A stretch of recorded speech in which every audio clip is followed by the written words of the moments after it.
শেখ হাসিনা, তোমার এত রক্তের দরকার ছিল?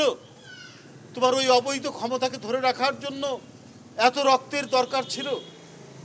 তোমার এত লাশ ফেলার দরকার ছিল? তাও এই বাচ্চাদের লাশ দেখে তুমি আনন্দিত? আজকে তোমার একটি ছবি ভাইরাল হয়েছে, তুমি এখনো হাসতে হাসতে তোমার মেয়ের সাথে দিল্লির কোনো একটি রেস্টুরেন্টে খাচ্ছ। কি নির্লজ্জ! তুমি কার প্রতিনিধি ছিলে?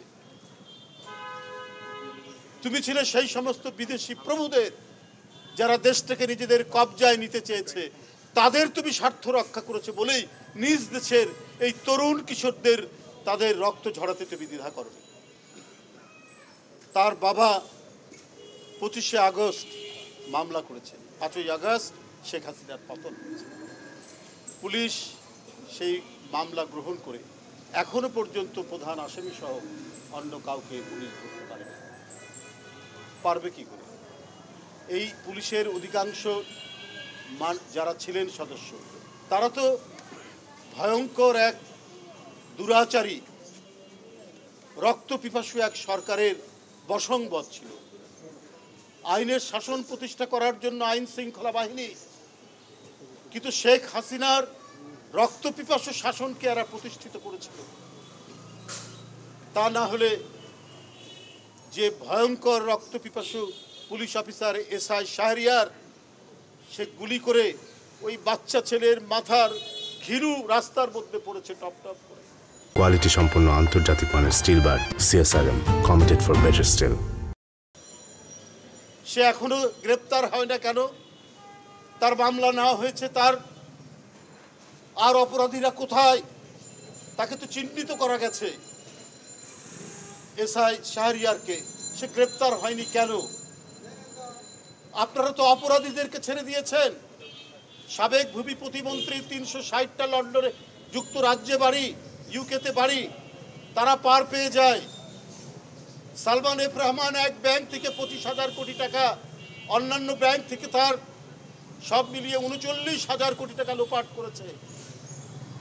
এই অপরাধীদেরকে তো আপনারা পার করে দিয়েছেন, বা তাদেরকে আপনারা ধরেননি। শেখ হাসিনা যখন ক্ষমতায়, তারা পার পেয়ে গেছে। তার অন্যান্য ব্যাংকে অনেক ঋণ থাকলে সে আরেকটা ব্যাংক থেকে ঋণ নিতে পারে না, কিন্তু তার পরিবারের অন্যদের নামে তিনি এই ঋণটি নিয়েছেন। এই অপরাধীরা আজকে 15 বছর দেশের ব্যাংক খেয়ে ফেলেছে, আর্থিক প্রতিষ্ঠানগুলো খেয়ে ফেলেছে, এবং তথা নির্দ্বিধায় বাংলাদেশে দাপট দেখিয়েছে। এই আইন শৃঙ্খলা রক্ষাকারী বাহিনী তাদেরকে প্রোটেকশন দিয়েছে, তাদের গাড়ির সামনে হুইসেল বাজিয়েছে। আর এই ধরনের একটি ভয়ঙ্কর হরিলুটের রাজ্য শেখ হাসিনা তৈরি করেছে।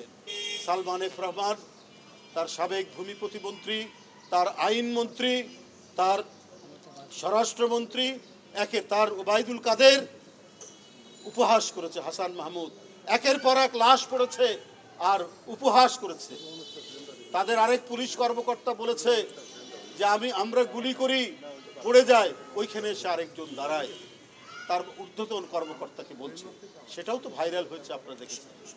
আরেকজন ওসি বলছে তার দারোগাকে, এসআইকে, যে তোরা যদি গুলি না করিস আমি গুলি করব। এই তো হচ্ছে শেখ হাসিনার রাজত্ব। নিজের দেশের কচি বাচ্চাদেরকে যারা রক্ত টেনে নিতে পারে, রক্ত ঝরাতে পারে, তারা কি না করতে